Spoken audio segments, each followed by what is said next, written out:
खबरों में आगे बढ़ते और अब बात करते हैं रानीपुर की, जहां रविवार को राज्य सरकार ने कोरोना के बढ़ते मामलों को देखते हुए साप्ताहिक लॉकडाउन लगाने का फैसला किया था। इस दौरान सरकार ने इमरजेंसी सेवाओं को छूट भी दी थी, जिसका फायदा उठाकर शराब ठेकेदारों ने जमकर शराब बेचनी भी शुरू कर दी। मामले की जानकारी मिलते ही एसडीएम ने शराब की दुकानों को बंद करवाया, जिसके बाद शराब ठेकेदारों ने तो हद ही कर दी। रात के अंधेरे में शराब की दुकानों को फिर से खोल लिया गया और दोगुने रेट पर शराब बेची गई।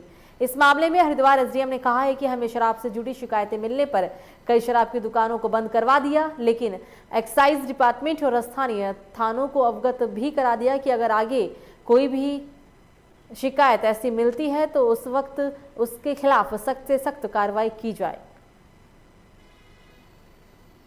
मैं कल राउंड में था तो मुझे भी 2-4 दुकानें जो थी मेरे द्वारा तो उनको बंद कराई गई है और इस संबंध में मेरी एक्साइज वालों से भी बात हुई तो उनका भी कहना ये है कि हमको इस संबंध में कोई डायरेक्शन नहीं मिले हैं। तो मैंने उनको यही बताया है कि आप इस संबंध में डायरेक्शन ले लें, क्योंकि वो आवश्यक सेवा में तो है नहीं, और अगर खोलने के कोई आदेश हैं या तो आदेश मंगाइए या कोई स्पष्ट डायरेक्शन मंगाइए। तो इस संबंध में अभी तक कुछ क्लियर नहीं हुआ है और मेरी कल भी बात हुई थी एक्साइज वालों से और अभी भी बात हुई है। इसकी भी मुझे सूचना मिली थी, आप ही के माध्यम से मिली थी और मैंने संबंधित जो इंस्पेक्टर हैं रानीपुर कोतवाली के, उनको मैंने फोन करके बता दिया था और उनसे मैंने वेरीफाई भी किया। उनका कहना ही ये है कि जब पुलिस वहाँ गई तो वहाँ पे हमको कोई भी व्यक्ति शराब बेचता हुआ नहीं पाया गया।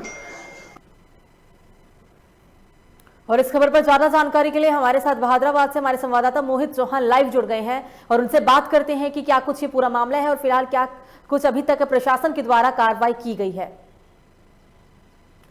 मोहित, कहा जा रहा है कि कल जिस तरीके से साप्ताहिक लॉकडाउन था उसमें सभी दुकानें बंद थी, सिर्फ इमरजेंसी जो दुकानें हैं वही सेवाएं चरणबद्ध तरीके से चालू थी। तो ये जो पूरी घटना है अभी तक, इस घटनाक्रम को देखते हुए क्या कुछ कार्रवाई की गई है मोहित? जी, आपको बता दें कि मामला रानीपुर क्षेत्र है, जहाँ रविवार को उत्तराखंड राज्य सरकार की तरफ से कोविड-19 के टैग कर्फ्यू लगाया गया था।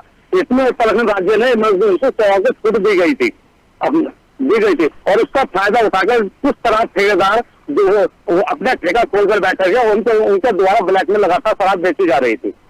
जी मोहित, इस दरमियान एसडीएम का यह भी कहना है कि उन्हें शिकायत मिली थी, जिसके बाद सभी दुकानों को बंद भी करा दिया गया, लेकिन दुकान बंद कराने के बाद भी दुकानों को खोला गया और उसके बाद दोगुने दाम पर शराब को बेचा गया है।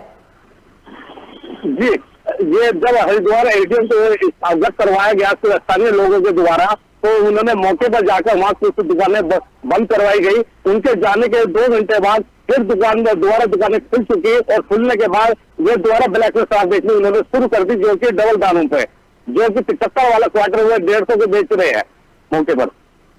पुलिस ने क्या इसके बाद कोई कार्रवाई की? क्योंकि पहले कार्रवाई की गई थी लेकिन बाद में फिर उसी घटनाक्रम को दोबारा से दोहराया गया, तो उसके बाद क्या कुछ पुलिस के द्वारा कार्रवाई की गई है मोहित? जी नहीं, पुलिस के द्वारा कोई भी कार्रवाई नहीं की गई है, क्योंकि जबकि जो भी यहाँ आसपास ठेके है, पुलिस चौकी से मात्र 50 से 100 मीटर की दूरी पर है। पुलिस को अवगत करवाने के बाद भी कोई भी यहाँ कार्रवाई नहीं की जा रही है। लगातार पुलिस खामोश बैठी है गैस प्लांट चौकी। तो शिकायत बताने के बाद, शिकायत दर्ज कराने के बाद पुलिस ने कोई भी कार्रवाई नहीं की है, इसके पीछे क्या वजह है? क्या पुलिस जानती थी इस चीज को? जी, पुलिस को बार बार अवगत करवाने के बाद भी पुलिस कोई कार्रवाई नहीं कर रही है। या तो पुलिस का इन लोगों के ऊपर हाथ है, या इन्हें कहे कि इन्हें पुलिस का खौफ नहीं है, या पुलिस का इन्हें संरक्षण प्राप्त है। जी, मतलब कहीं ना कहीं पुलिस के मिलीभगत से ही शराब कारोबारी जो है वो दोगुने दाम पर शराब भी बेचते हैं और यहाँ तक कि जब साप्ताहिक लॉकडाउन था सभी दुकानें बंद थी, तो उनका मनोबल इस तरीके से बढ़ा हुआ है, या फिर ये कहें कि पुलिस प्रशासन का इस तरीके से सहयोग है दोनों का ही आपस में कि सब कुछ साप्ताहिक लॉकडाउन के दरमियान भी पहले की तरह ही चलता रहा। जी, पुलिस का इन लोगों के अंदर जरा सा भी खौफ नहीं है। खुले में लगातार ठेका बंद करने के बाद भी दारू बेची जा रही है लगातार, जो और गरीब जनता को लूटा जा रहा है दारू बेचकर डबल रेटों पर। बिल्कुल, हालांकि एसडीएम का कहना है कि अगर भविष्य में ऐसी कोई भी घटना देखी जाती है तो उसके खिलाफ सख्त से सख्त कार्रवाई की जाएगी। भविष्य की घटना की बात करते हैं, जो वर्तमान में घटना हुआ है उस पर कार्रवाई कौन करेगा? जी, आज हमारे द्वारा हरिद्वार एसडीएम से बात करी गई तो उन्होंने बताया कि ये मामला मेरे संज्ञान में आ चुका है। आज के बाद भविष्य में जब तक लॉकडाउन है ये घटना नहीं घटेगी और उन्होंने स्थानीय थाने को और प्रशासन को, एक्साइज डिपार्टमेंट को अवगत करवा चुके हैं। जी भविष्य की घटना की बात करते हैं, लेकिन वर्तमान की घटना पर कार्रवाई कौन करेगा? जी, वर्तमान में अभी भी कोई एक्शन नहीं लिया गया है इन ठेकेदारों के ऊपर जो ब्लैक में दारू बेच रहे हैं दवा के। और उत्तराखंड में जो इस टाइम राज्य सरकार द्वारा लॉकडाउन लगा गया है, कोविड-19 के कर्फ्यू लगाया गया है, उसमें कोई भी ये मतलब कि उनके साथ उल्लंघन पूरा करा जा रहा है।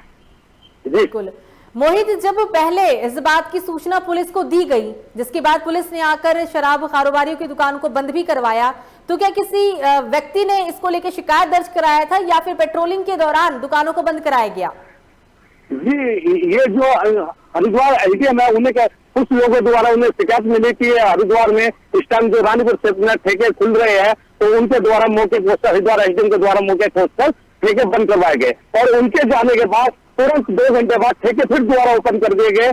फिर हरिद्वार एसडीएम को दोबारा पता चला, उन्होंने दोबारा बंद करवाए ठेके। और जब ठेके बंद होने के बाद ये जो शराब कारोबारी है, ये दोबारा शराब अपने ठेके से बाहर रखे खुलेआम दारू बेच रहे हैं, जो कि वीडियो में भी दिखाया जा सकता है। मोहित, ये कितने बजे की घटना है पूरी?